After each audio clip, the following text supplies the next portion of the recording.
Bonjour chers téléspectateurs, je suis une fois encore ravie de vous retrouver dans ce numéro qui va clore les activités de l'huile de palme. Pour finir en beauté cette activité, nous avons décidé de vous emmener dans le site de la raffinerie d'Olam à Lambaréné. Je vous propose d'ailleurs le sommaire de cette émission. Dans cette émission, nous irons à la découverte des activités dans la raffinerie de Lambaréné, les produits, les activités menées et les acteurs. Ensuite, Jean-Noël Mavioga nous emmènera dans l'univers de son métier. Sur notre plateau, nous recevrons Jenny Gaboui qui a accepté de répondre à nos questions. Et pour finir, notre portrait de la semaine, un fan de sa ville natale, nous emmènera dans son univers professionnel. Comme je vous le disais, nous nous sommes rendus à la raffinerie Olam Palm Gabon à Lambaréné. Ce site a la particularité, hormis l'huile de palme, de produire du savon gabonais. Je vous propose d'ailleurs de découvrir beaucoup plus d'informations dans cette rubrique découverte. Regardez. Jadis, propriété du groupe Belsiat, la raffinerie d'huile de palme a été acquise par le groupe Olam en juillet 2016. L'actif, tout comme les marques Pur Savon et Cuisinor, sont restés les mêmes. L'ambition d'Olam à travers cette acquisition était de disposer au niveau national l'unité de raffinerie lui permettant de transformer sa matière première, l'huile de palme brute produite à Awala et dans les autres unités de production reparties au Gabon en produits finis transformés au Gabon pour être vendus sur le territoire et bien sûr à l'international. Nous sommes au magasin Huilerie d'Olam. Ce magasin sert à stocker les produits finis. Du Cuisinor, 1 litre, demi-litre, 5 litres, 10 litres et 20 litres. Donc c'est un magasin spécialement huilerie. Parce qu'au sein de cette usine, nous avons 2 magasins. Magasin huilerie, là où nous sommes, et on a un autre magasin qu'on appelle magasin finition, donc spécial savon. Les différentes étapes de la raffinerie jusqu'au magasin sont celles-là, c'est-à-dire la raffinerie raffine, met la disposition au conditionnement que vous visiterez tout à l'heure. Et le conditionnement, c'est au niveau de la production. Et nous, on réceptionne tous les matins les produits déjà conditionnés, donc les produits finis qu'on stocke au magasin pour expédition vers nos clients. Bon, les produits peuvent se retrouver au hypermarché Mbolo, comme dans les hypermarchés ici à Lambaréné, Franceville, un peu partout. Nos produits sont vraiment demandés et la demande est très forte. Avec cette acquisition, Olam est devenue l'une des rares entreprises à opérer dans le domaine de la transformation et la commercialisation des produits agricoles ici dans notre pays. Depuis qu'Olam s'est implanté ici, elle a offert beaucoup des opportunités aux femmes. Là, chaque 2 semaines, ils embauchent. Enfin, ils prennent des femmes et ils sont en train de renforcer les équipes. Ça fait 6 mois qu'Olam est là et beaucoup de choses ont changé. L'entreprise a opéré de grands changements avec une augmentation de sa productivité, passant du simple au triple, voire plus dans la production de l'huile de palme essentiellement. On produit par mois, disons, si on a bien produit, on est dans les 500-600 tonnes de production. Voilà, au niveau de l'oléine. Bon, au niveau du savon, on ne produit pas encore assez, mais d'ici février, nous allons passer à la vitesse de croisière. L'entreprise ayant été reprise il y a à peine 6 mois, les populations comptent sur une baisse des prix sur les marques commercialisées dans le cas de la vente en local et Olam a commencé, grâce au volume produit, à baisser depuis son acquisition le prix de ces produits selon les informations recueillies. Les prix sont plus bas, les prix sont abordables. Hein. Les prix sont abordables. Quand Olam a pris la chose, ils ont baissé les prix. Même nos clients sont contents parce que Olam a fait baisser les prix au niveau du savon, surtout. Au niveau du savon, ça a beaucoup baissé. Au niveau d'huile, un peu aussi. La raffinerie a donc 2 types de produits, l'huile de palme, mais aussi le savon, Pur Savon. Nous sommes donc allés découvrir l'univers de la production de ces 2 produits. Ici, nous sommes à l'atelier d'embouteillage. L'atelier d'embouteillage a pour fonction tout simplement d'embouteiller l'huile, mettre dans les bouteilles et les bidons l'huile qui a été raffinée. Nous avons 2 lignes particulièrement de production, une pour les bidons et une pour les bouteilles. Alors, nous fabriquons les bidons et les bouteilles sur place, dans cet atelier.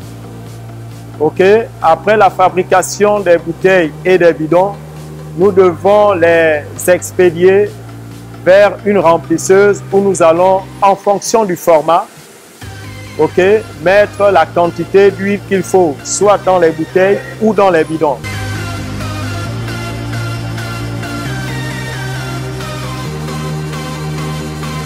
Pour faire du savon ambré, tout simplement, on utilise de la graisse, de l'huile de palme qu'on appelle les acides gras. Le savon ambré, c'est ce fameux savon de couleur plus ou moins sombre. Nous produisons 20 tonnes, la moyenne.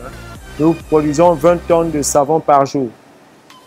Mais dans les mois à venir, nous allons augmenter cette capacité.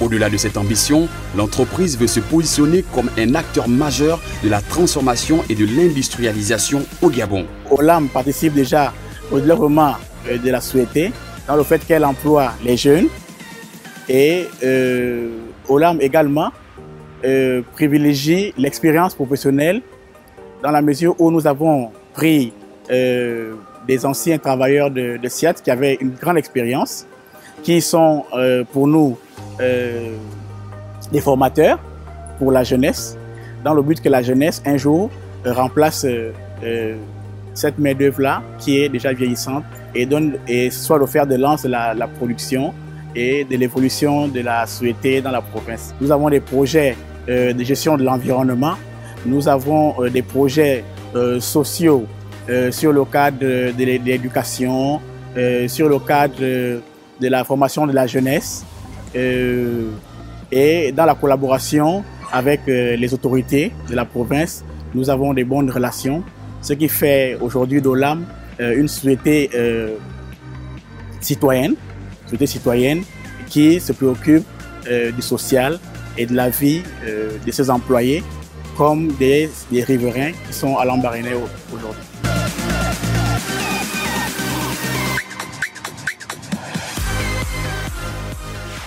Nous faisons un zoom sur M. Mavioga Jean-Noël qui nous emmène au cœur de son métier au sein d'Olam.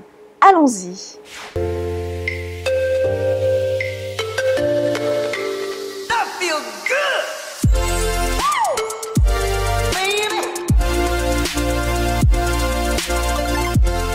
Nous sommes au complexe industriel Olam à Lambaréné où Jean-Noël Mavioga, responsable du raffinage et fractionnement avec 26 ans d'expérience, va nous présenter son métier dans les moindres détails. Je fais de la transformation, donc je pars de l'huile brute au produit fini. Et l'huile qui revient de Mouila, Kango et le reste, nous avions les tanks de stockage.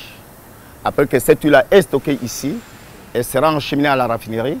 Et je vais vous montrer étape par étape comment on part de l'huile brute pour arriver à Cuisinor, donc l'huile commercialisée. Et avant d'arriver à toutes ces étapes, nous avons un service de contrôle qualité parce que l'huile qui est commercialisée, c'est une huile de bonne qualité. Et la production, on ne peut pas l'engager comme ça, sans pourtant que le contrôle qualité fasse son travail.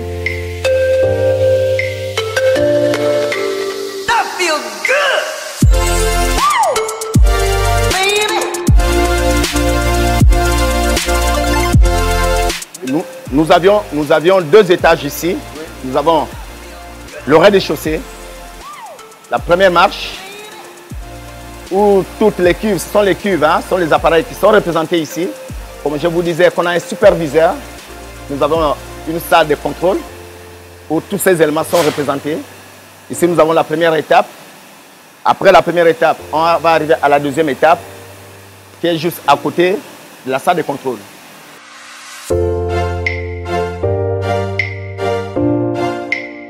Ici, comme je disais tantôt, nous avions fait le tour. Je vous ai amené quelque part où je disais lorsque l'huile arrive. On a les tanks qui sont stockés, les tanks de stockage, les cubes de stockage, les marmites de stockage. Et on va arriver ici à la salle de contrôle, comme je vous disais, que tout est répertorié ici. Il y a tout un suivi. S'il y a une anomalie constatée depuis là où on était à la première marche, vous ressentez tout ici. Donc la salle de contrôle, toute la raffinerie, l'unité principale, c'est au niveau d'ici.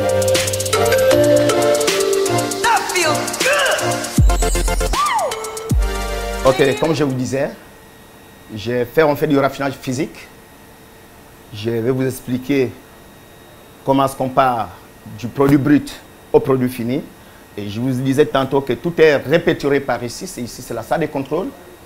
Vous verrez ici, c'est écrit entrée de coloration. Donc, il y a les terres à blanchir. Je dis, voilà, c'est ce que nous recherchons. On va décolorer cette huile rouge. Après la décolorer, nous allons passer à l'étape du blanchissement. Parce que, comme je disais tantôt, dans cette huile, vous avez les acides gras, vous avez l'oléine, vous avez de l'acéraïne. Comment fait-on pour obtenir tous ces éléments? Alors, cette huile, quand elle arrive, elle n'est pas chauffée. Elle est froide, peut-être 30 à 35 degrés. Elle arrive chez nous dans les tanks. On va la chauffer jusqu'à 40 à 45 degrés. On va prendre cette huile qui va rentrer au niveau de la raffinerie. Donc ici, c'est le raffinage. L'objectif ici, c'est de partir du produit brut au produit fini. On doit rentrer ici au niveau de la raffinerie. L'objectif premier, la première étape, puisque comme je disais, dans cette huile, vous avez l'humidité. Donc on doit extraire l'humidité. Et lorsqu'on extrait l'humidité, on va la décolorer. La décoloration, on va injecter de l'acide citrique, on va injecter les terres décolorantes qui doivent former les gommes. Deuxième phase, on doit passer à la phase du raffinage. Puisque nous avions les acides gras. C'est quoi les acides gras? C'est comme au village. Vous prenez de l'huile brute, vous la mettez au feu, vous la chauffez. Vous avez les fumées. Ces fumées-là, c'est ce que nous on appelle les acides gras. Comment est-ce qu'on fait pour chauffer cette huile-là? Puisque c'est moderne, on ne fait pas ça comme au village. On part de 80 degrés jusqu'à 200, 300 degrés. Cette huile sera beaucoup chauffée. Vous aurez les fumées. On aura les fumées donc, qui doivent former à l'intérieur. On doit récupérer d'autres fumées par condensation. Donc les fumées qui partent là, c'est des acides gras libres. On ne récupère pas ça. Il y a d'autres qu'on va récupérer, qu'on va piéger. Et lorsqu'on va les piéger, qui vont partir de 300 degrés jusqu'à 60 degrés, doivent descendre dans une cuve. Nous allons préserver, on doit conserver ces acides gras pour la fabrication des savons. Ça, ce n'est pas moi qui fais le dernier traitement. Il y a le contrôle qualité qui doit faire des analyses, comme je vous disais, qu'à chaque étape, on prélève un échantillon ici au niveau de la raffinerie. Lorsqu'on rentre, le CPO, donc l'huile rouge, on prend un échantillon, on envoie au laboratoire parce qu'il y a les normes. On va rechercher l'acidité, on va rechercher les couleurs. Si les couleurs, on dit les normes, c'est à partir de 4 et que vous êtes à 10, vous n'allez pas traiter. C'est une huile commercialisée. En fait, c'est une huile commercialisée. C'est des humains qui en consomment. Donc, il va falloir que tout soit respecté. Et pour que tout cela soit respecté, on a mis un service à notre disposition, le contrôle qualité. Donc, je disais, on va partir d'ici. On aura la première étape, l'huile rouge, donc l'huile brute. Après cette huile brute, on aura ici, on va la chauffer. Lorsqu'on va la chauffer à des températures élevées, là-bas, nous aurons deux étapes. On aura les acides gras, on aura de l'huile raffinée, mais qui n'est pas encore fractionnée. Parce que la fraction, c'est quoi? Quand on va parler de la fraction, quand on va arriver à cette étape, la fraction, c'est quoi? On va séparer la partie solide et la partie liquide. La partie solide, c'est de l'acéraïne, la fabrication des savons. Et la partie liquide, c'est Cuisinor. Nous, on appelle l'oléine. Et si vous allez voir dans les bidons d'Olam, étiquette, Cuisinor, donc c'est l'oléine. Ça, c'est au niveau de la fraction. Mais pour arriver au niveau de la fraction, je dis, on fait d'abord du raffinage. Dans le raffinage, nous avons plusieurs étapes. Vous avez la première étape. Vous avez la deuxième étape, la décoloration. Voilà le raffinage ici. Le raffinage ici, c'est écrit ici raffinage. Nous allons chauffer cette huile-là ici à partir de 280. Nous ne la chauffons pas comme ça. Nous avions une chaudière à flux thermique qui alimente la chaleur dans ces marmites pour brûler cette huile. Donc, nous avions les fumées. Et ces fumées-là, ce sont les acides gras. Il y a les acides gras qui doivent partir. Il y a les acides gras que nous, on doit piéger. Et après cela, on aura de l'huile raffinée, mais qui n'est pas encore cristallisée. Cristallisée, c'est quoi? Qui n'est pas encore fractionnée.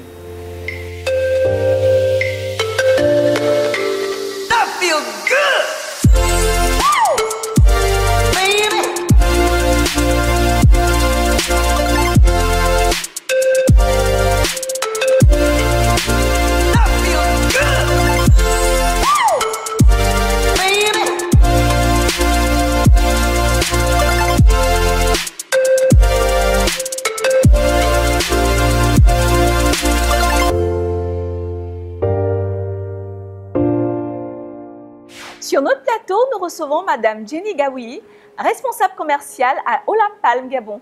Bonjour Madame. Bonjour. Merci d'avoir fait le déplacement. Le plaisir est partagé. Alors pour commencer, comment se porte ce site depuis son acquisition en juillet 2016, c'est bien ça? C'est ça, oui.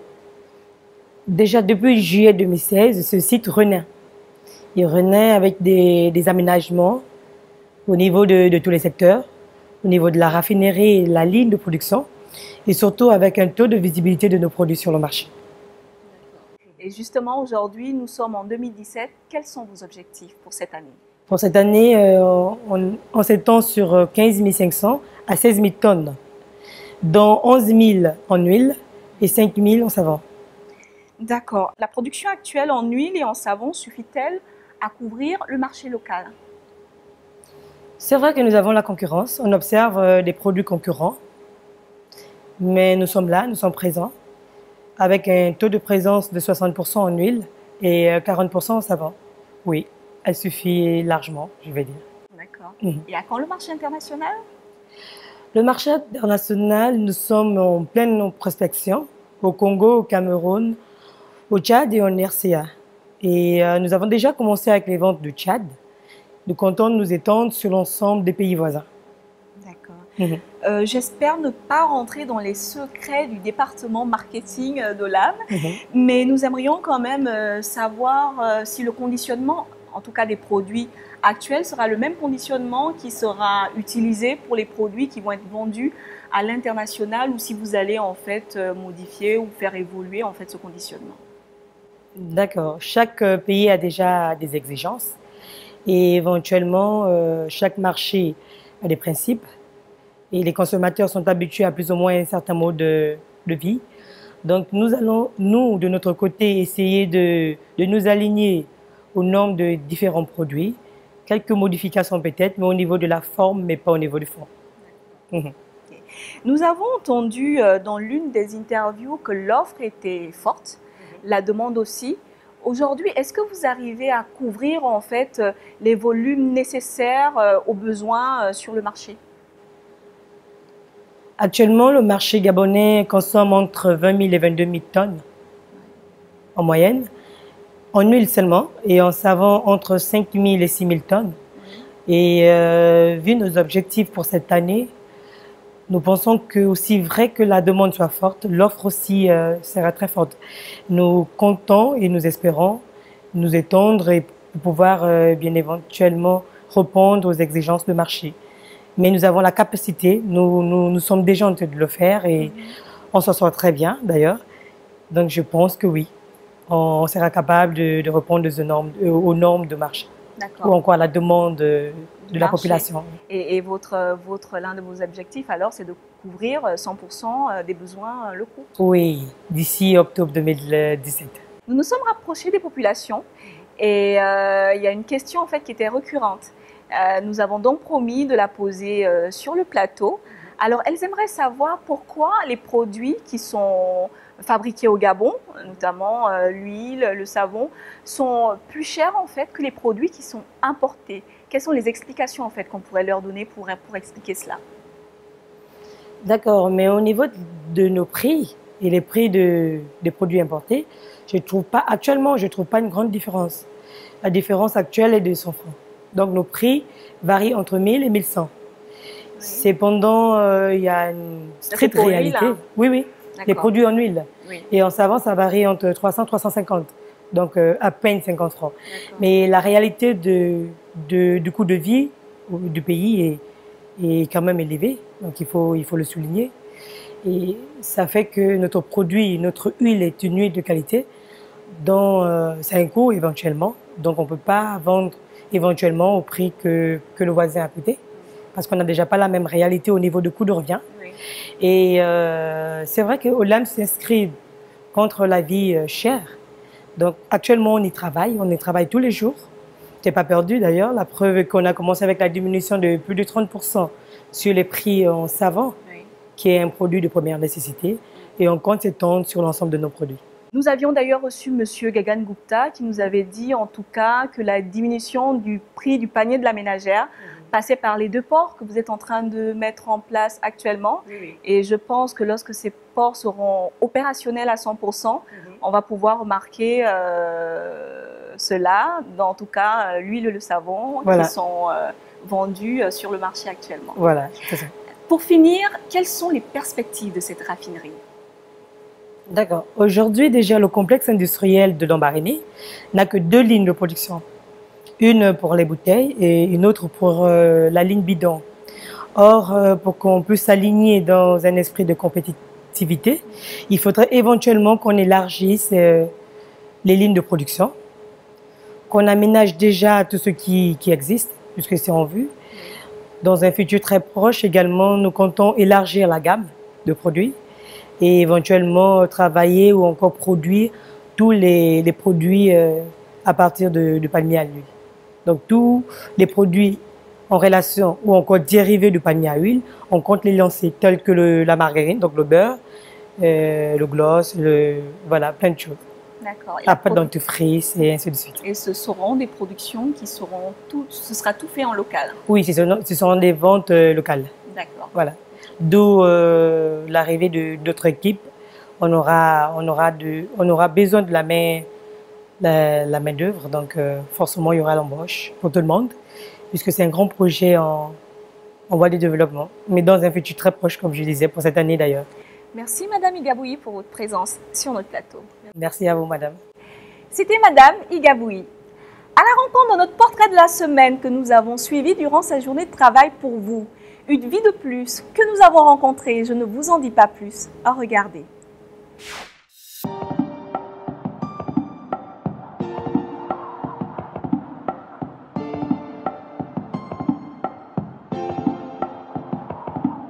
Nous sommes à la guérite de l'usine de raffinerie d'Olam Gabon à Lambaréné.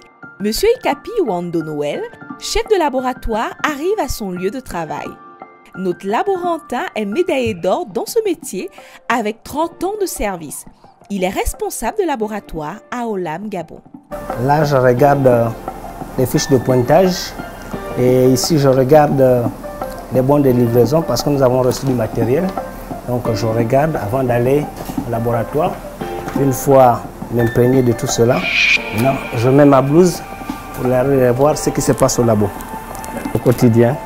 Là maintenant je vais aller regarder les analyses qui ont été faites dans la nuit et la qualité de l'huile qui a été produite et pour voir s'il n'y a pas eu d'incidence dans la nuit.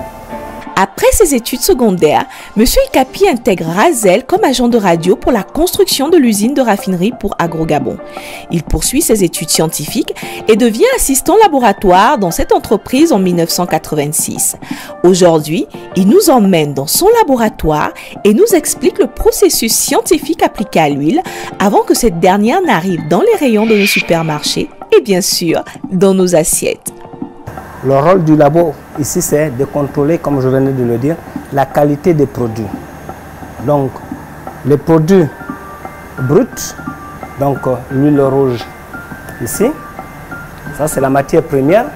Elle vient de nos plantations, de nos usines Makouké, Awala et puis Mouila depuis un moment. Donc cette huile arrive ici, le laboratoire va faire des prélèvements pour faire des analyses de qualité. Et lorsque les échantillons sont prélevés, les analyses effectuées, nous donnons le résultat au directeur qui indique là où mettre cette huile-là. Et c'est cette huile-là qui va rentrer en raffinerie comme matière première. Et la raffinerie va commencer à produire. Et le rôle du labo, comme je le disais, va suivre la production à chaque étape. Donc ici, il y a des analyses à faire. Là, il y a aussi un contrôle à faire. Et au niveau de l'huile raffinée, il y a aussi un contrôle à faire. Et ça se fait chaque heure. Et chaque heure, nous devons contrôler l'acidité de l'huile. Nous devons contrôler la couleur de l'huile sur ces deux produits. Et après la séparation de la stéarine et de la stéarine, l'oléine et la stéarine, donc l'oléine, nous allons également contrôler la couleur, l'acidité et le point de trouble là-dedans. Et le point de trouble se contrôle grâce à cet appareil là-bas, je vous fais la démonstration. C'est pour nous permettre de voir si notre huile reste stable dans les magasins climatisés. Alors, vous allez constater qu'au fond de la bouteille, on a parfois cette partie blanche-là. Donc, c'est grâce à cet appareil qui nous permet de savoir si notre huile peut rester stable, s'il n'y a pas présence de cristaux à l'intérieur. Donc, et une fois qu'on a terminé, cette huile va aller au conditionnement. Au conditionnement, nous allons refaire les mêmes analyses pour assurer la qualité. Et ça, c'est ce qui concerne la raffinerie. Au niveau de la savonnerie aussi, il y a aussi des analyses à faire à chaque étape. Et il y a des analyses que nous faisons en respectant les normes. Fin de journée pour notre chef de famille. Monsieur Ikapi nous ouvre les portes de son domicile. Nous découvrons un homme épanoui, entouré de sa grande famille. En dehors de sa vie professionnelle, Monsieur Ikapi est un élu de la ville de Lambaréné et pour sûr, un grand fan de sa région.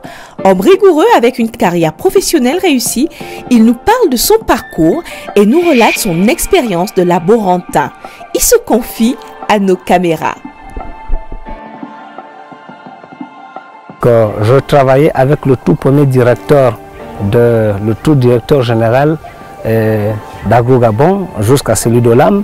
Je travaillais avec le premier chef de production depuis Agro-Gabon jusqu'à Olam. Je travaille avec le tout premier directeur du CIL depuis Agro-Gabon jusqu'à Olam. Donc ça me fait 31 ans au laboratoire d'Olam maintenant, puisqu'il s'agit d'Olam. C'est pas toujours facile d'assister au démarrage d'une activité. J'ai eu la grâce d'assister au démarrage d'Agro-Gabon. SIAT est arrivé avec son rythme et là aussi, il y a eu aussi des hauts et des bas. Nous sommes rentrés dans le moule. Là, Olam arrive, nous avons la liberté de nous exprimer parce que le directeur nous fait confiance et c'est à chacun de prendre, d'être responsable. J'aime bien être libre. J'aime bien qu'on me laisse m'exprimer. Et ça n'exclut pas que quand je commets des fautes, que je ne sois pas sanctionné. Donc, avec Olam, il y a cette liberté. Moi, j'avoue, personnellement, je dis, je me retrouve, je n'ai rien à me reprocher. Je n'ai rien à reprocher pour le moment à Olam, bien au contraire. Olam n'est qu'au début, nous sommes à 6 mois avec Olam. Et la dernière fois, je disais, ça ne suffit pas, mais il faut que Olam amène une politique de formation. Parce que là, pour le moment, nous travaillons avec les acquis. Bon, Olam n'a peut-être pas encore mis en place, mais je sens que c'est une entreprise qui est en train de se reconstruire, parce qu'elle vient juste de prendre l'installation des SIAT. Donc il faut laisser Olam le temps de s'imprégner des manquements et de tout ce qui ne va pas et puis mettre une politique qui est la sienne. Je suis arrivé très jeune. J'ai commencé par Razel. Après mes études secondaires, j'ai dû interrompre un peu plus tôt. Et donc après mes études secondaires, je suis allé à Razel. À Razel, c'est nous qui avons construit l'usine. Et à Razel, je faisais radio-transmission. Et comme à l'époque, la passation des services, enfin après la construction de l'usine par Razel, et que Agro-Gabon en avait besoin de quelqu'un qui s'y connaissait en radio. Et c'est comme ça que Agro-Gabon va me recruter comme agent de radio. Mais nous, on n'est pas aussi malheureux à Olam. Nous avons de très bons salaires. Nous ne sommes pas aussi malheureux à Olam. Et aujourd'hui, on arrive à nourrir nos familles. Pour moi, Olam, c'est une bonne chose parce qu'au stade où on était parti, on n'était pas loin d'être à la maison. Hein. Donc là, Olam est arrivé à reprendre les actifs des SIAT, mais c'est une bonne chose.